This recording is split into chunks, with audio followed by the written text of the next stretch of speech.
చట్టం అమలులో నిర్లక్ష్యం సహించం. RTI commissioner. ఆంధ్రప్రదేశ్ సమాచార హక్కు చట్టం కమిషనర్ వజ్జా శ్రీనివాసరావు క్షేత్రస్థాయి పర్యటనలో భాగంగా సోమవారం క్రోసూరులో సుడిగాలి పర్యటన చేశారు. మండలంలోని పలు ప్రభుత్వ కార్యాలయాలను ఆకస్మికంగా తనిఖీ చేసి సమాచార హక్కు చట్టం రికార్డులను క్షుణ్ణంగా పరిశీలించారు. ప్రతి ప్రభుత్వ కార్యాలయం ఎదుట తప్పనిసరిగా సమాచార హక్కు చట్టం బోర్డు ఏర్పాటు చేయాలని అధికారులను ఆయన ఆదేశించారు.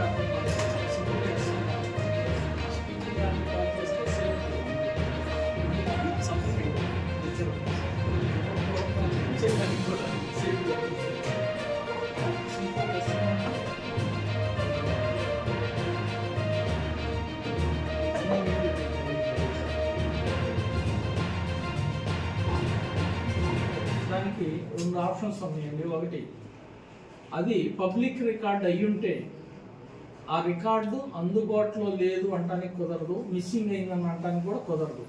మిస్సింగ్ అయితే రికార్డు పబ్లిక్ రికార్డు, దానికి ప్రొసీజర్ ఉందండి. అది ఎలా మిస్ అయిందో క్రిమినల్ కేసు పెట్టాలా, లేదు ఈ ఆఫీసర్కి ముందు ఆఫీసర్ హ్యాండ్ ఓవర్ చేయకపోతే అతను బాధ్యుడు అవుతాడు. పబ్లిక్ రికార్డ్స్ యాక్ట్ కింద అది క్రిమినల్ కేసు, 5 సంవత్సరాల దాకా జైలు శిక్ష పడే అవకాశం ఉంది పబ్లిక్ అథారిటీస్కి.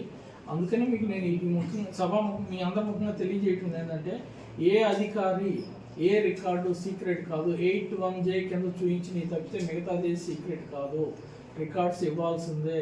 ఒకవేళ నిజంగా ఆఫీసులో ఆ రికార్డు మిస్ప్లేస్ అయితే ఆ చట్టం కింద చట్టపరమైన క్రిమినల్ చర్యలు కూడా తీసుకోవాల్సిందే. మా దృష్టికి వస్తే ఖచ్చితంగా మేము తీసుకునే ఏర్పాట్లు చేస్తాం.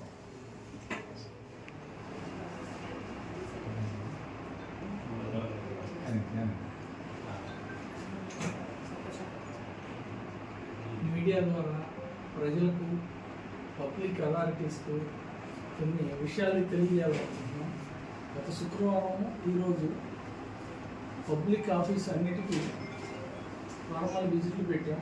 దాంట్లో ఆర్టీఐ యాక్ట్ ఇంప్లిమెంటేషన్లో పబ్లిక్ అథారిటీస్ ఆఫీసుల్లో జరిగే ప్రక్రియ సక్రమంగా జరుగుతుందా, అప్పీల్స్ వాళ్ళకి వచ్చే అప్పీల్స్ ఎలా డిస్పోజల్ చేస్తున్నారు, ఆర్టీఐ కింద 41B కింద కంప్లైంట్ చేయాల్సినవి చేస్తున్నారా, సిటిజన్ చార్ట్లు మెయింటైన్ చేస్తున్నారా, అవన్నీ జాబ్ చార్ట్లు ఇవన్నీ వెరిఫికేషన్ పెట్టాము రాష్ట్ర వ్యాప్తంగా.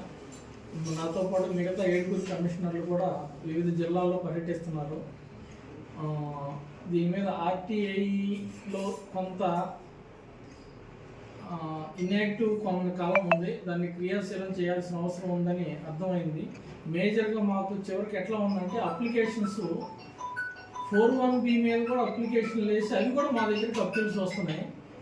దాని మీద పిఐఓకి అప్లేట్ అథారిటీకి కొంత అవగాహన కావాలని అర్థమవుతుంది. దాని మీదే మేము ఇవన్నీ చూస్తున్నాం. దీంతో ఈ చట్టం వచ్చిందే ప్రజలకి, ప్రభుత్వానికి పూర్తి పారదర్శకత మెయింటైన్ చేయడానికి చట్టం తీసుకొచ్చారు. ఎవరి ఆస్తులకు సంబంధించింది కానీ, వాళ్ళ హక్కులకు సంబంధించింది కానీ ట్రాన్స్పరెన్సీ, ప్రభుత్వం ఏ రికార్డులు అయితే మెయింటైన్ చేస్తున్నారో అది పబ్లిక్కి పూర్తిగా అందుబాటులో ఉండాలి, ఉండేటి చేయాల్సిన బాధ్యత ఈ చట్టం ప్రొవైడ్ చేసింది. దానికోసం ఇన్ఫర్మేషన్ ఆఫీసర్ ఉన్నాయి, అప్పిలేట్ అథారిటీని కమిషన్గా నియమించారు. దానిలో భాగంగా ఇవన్నీ ప్రొసీజర్ నడుస్తున్నాయి. కానీ గత కొంతకాలంగా నిష్క్రియాతత్వం అలుముకుంది. దాన్ని క్రియాశీలంగా యాక్టివ్ చేయడానికి మేము మా వంతు ప్రయత్నం చేస్తున్నాం. ఎవరైనా ప్రజలందరికీ తెలియజేసేది, సామాన్యులకి మీకు కావాల్సిన రికార్డ్స్ ఏమైనా సరే ఆఫీసుల్లో ఉంటే చక్కగా ఆర్టీ కింద అప్లై చేసుకోండి. ఇప్పుడు చాలా సింపుల్గా ఆన్లైన్ విధానం కూడా ప్రవేశపెట్టాం. మీ సెల్ ఫోన్లో కూడా ఎవరికట్ట టైప్ చేస్తే అప్లికేషన్ జనరేట్ అయిపోద్ది, మీరు లాగిన్ అయ్యి. దాని మీద ఫస్ట్ అప్పీల్ కూడా మీరు రాయాల్సింది ఏం లేదు. జస్ట్ 30 రోజుల్లో మీకు సమాచారం లేకపోతే ఒక క్లిక్ కొడితే ఫస్ట్ అప్పీల్ జనరేట్ అయిపోద్ది. ఒకవేళ ఫస్ట్ అప్పీలేట్ అథారిటీ ఇచ్చిన సమాచారం కూడా మీకు నచ్చినా లేదు నచ్చితే ఓకే, నచ్చకపోయారు, ఇన్సఫిషియెంట్గా ఉంది, ఇవ్వాల్సిందంతా ఇవ్వలేదు అనుకున్నా కూడా మళ్ళీ లాగిన్ అయ్యి క్లిక్ కొడితే సెకండ్ అప్పీల్ జనరేట్ అయిపోద్ది, మా దగ్గరకు అప్లికేషన్ వస్తుంది. ఖచ్చితంగా ఇవ్వవలసిన సమాచారం అంతా ఇప్పిస్తాం. సెక్షన్ 8 కింద చాలా అప్లికేషన్ రిటర్న్ చేస్తున్నారు, ఇది ఇవ్వటానికి లేదని.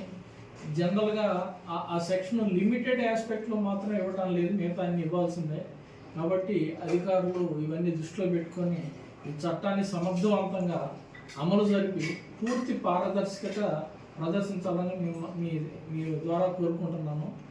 ఈ మధ్య కొన్ని మాకు సవాళ్ళు కూడా ఎదురవుతున్నాయి.